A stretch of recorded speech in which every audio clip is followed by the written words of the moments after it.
Welcome to True Tales from the Other Side. If you have a true encounter with the unexplained that you want to share, contact us through the email address below. Enjoy. We didn't think much of it at first. Kids say weird things all the time. And our son, Jamie, he's 4, he's always been a little unusual, sharp, quiet, observant in a way that sometimes made my wife and I feel like he was the one watching us. But it wasn't until the drive that everything changed.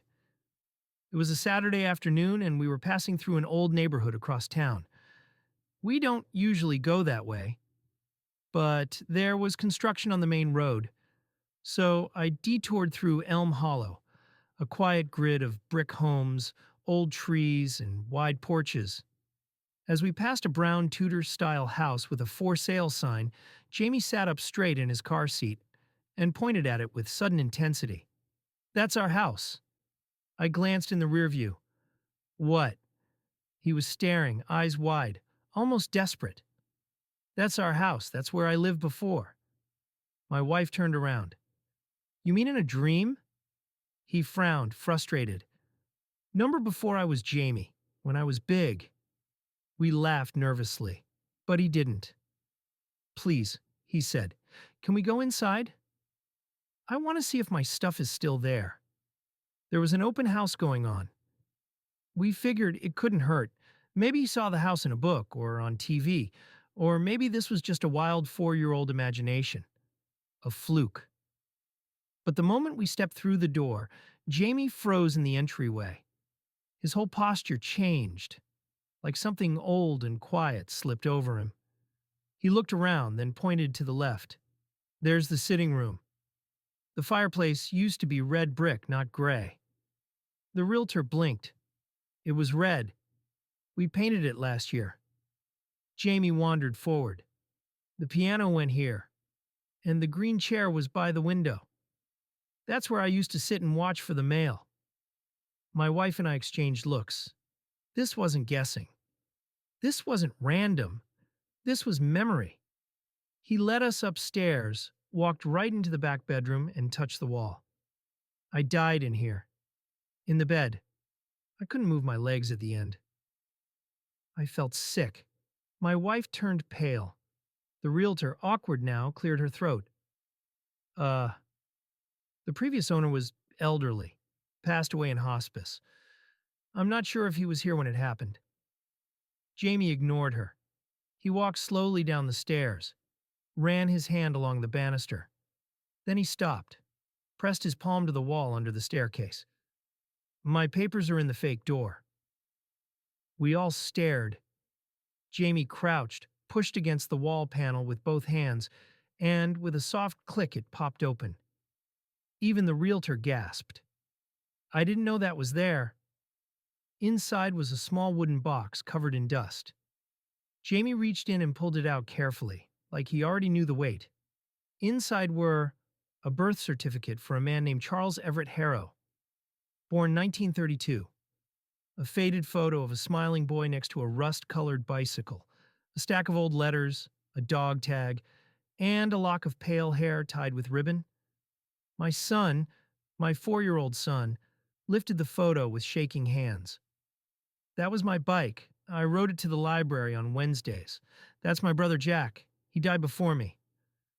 We didn't know what to say. The realtor sat down on the bottom step, hand to her mouth. "I remember seeing the name Harrow on the file. I thought it was the builder or something." We took the box home, and that night Jamie asked to sleep with it beside his bed. "I just want to remember a little longer," he whispered, "before it fades." He doesn't talk about it much now, not since he turned 5. Every now and then, we'll catch him staring at the horizon with that same far-off look, like he's halfway between then and now. And once, just once, he looked up at me and said quietly, "Thanks for letting me come back." Jamie didn't talk about the box much after that first night. He kept it close for a while, even slept with it tucked beside his bed, like a stuffed animal for someone far too old for stuffed animals. But slowly he became more like other kids. He played, laughed, even forgot about it, for weeks at a time. Until one rainy Sunday. I found him sitting by the window, the box open in his lap, a letter unfolded in his hands. He didn't look up. "She was going to marry me," he said. I sat down beside him. "Who?" He handed me the letter. The writing was faint, looping cursive in ink that had begun to fade. It was addressed to Charles, dated July 1955. "If you really go to Chicago, you better come back for me. Don't make me wait forever, Harrow. Love always, Elsie." Jamie pointed to a word near the top. "She used to call me Harrow, not Charles. Only she did that." I didn't know what to say. He traced the name again with his tiny finger. Voice soft. I never made it back. Over the next few weeks, bits of Charles's life came spilling out. He was a watchmaker's son, grew up in that very house, the one Jamie somehow remembered. He had two brothers, but one died in the war. He liked jazz music, hated thunderstorms, loved rhubarb pie. He once snuck out in the middle of the night to carve his initials into a bridge railing. I Googled the bridge. The initials CEH are still there. One day, Jamie asked if we could visit a cemetery. He didn't know which one, but he said, "I'll know when we're close." I thought it was a phase. I went along because what else could I do? We visited 3 cemeteries that weekend. On the 4th one, Spring Hollow Memorial, he asked me to stop the car. We walked for nearly 20 minutes in silence before he stopped in front of a small worn gravestone. No big monument, no flowers, just Charles Everett Harrow, 1932 to 1996, still listening to the wind. Jamie stood completely still. Then he whispered, "That's me. That's who I was." That night, Jamie woke up crying. He clutched my shirt and said through sobs, "She never knew. Elsie. She kept waiting. I never sent the letter." "What letter?" I asked. He ran to the box, pulled out the bottom panel. Something I hadn't even known was there, and produced a tightly folded envelope yellowed with age. It was sealed. On the front, in Charles's familiar hand, Elsie D. Morgan, 88, Westview Lane, Chicago, Illinois. Jamie looked at me. "Can we find her?" We debated for days before doing anything with the letter. It felt like trespassing, digging through another man's regrets. But Jamie wouldn't let it go. Every night he'd ask, "Did you find her yet?" And every time we said no, his shoulders slumped a little more. So I started searching.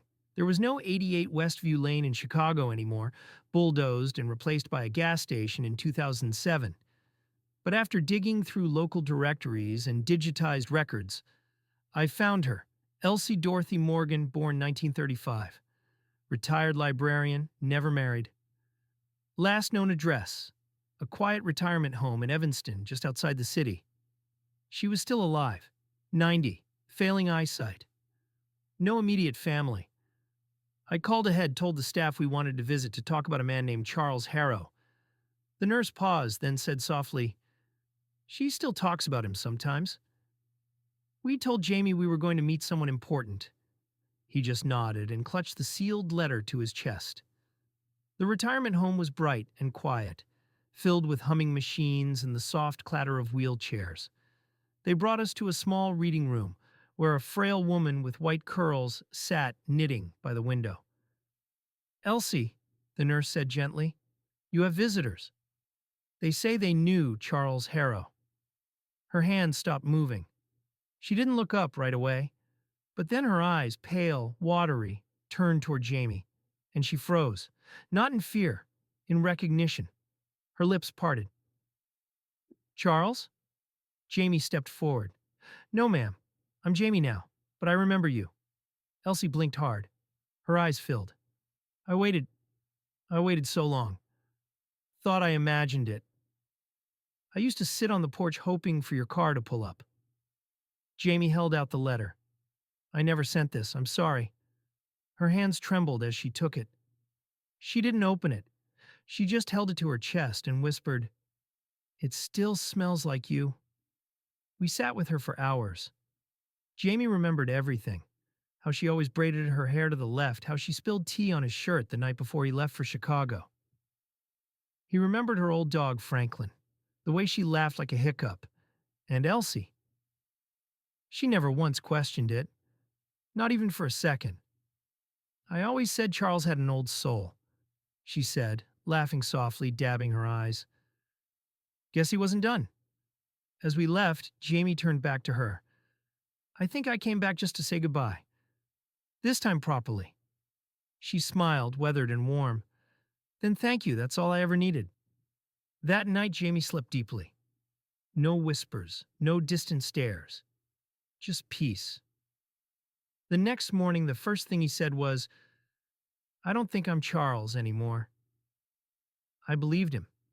Something in him had lifted, like a story that had finally reached its last page. But sometimes, late at night, I wonder if Jamie remembered one life so clearly, so vividly. How many more are still waiting to be remembered? Thanks for listening. Remember to like and subscribe so you don't miss the next set of tales from the other side. Submit your story to the email below.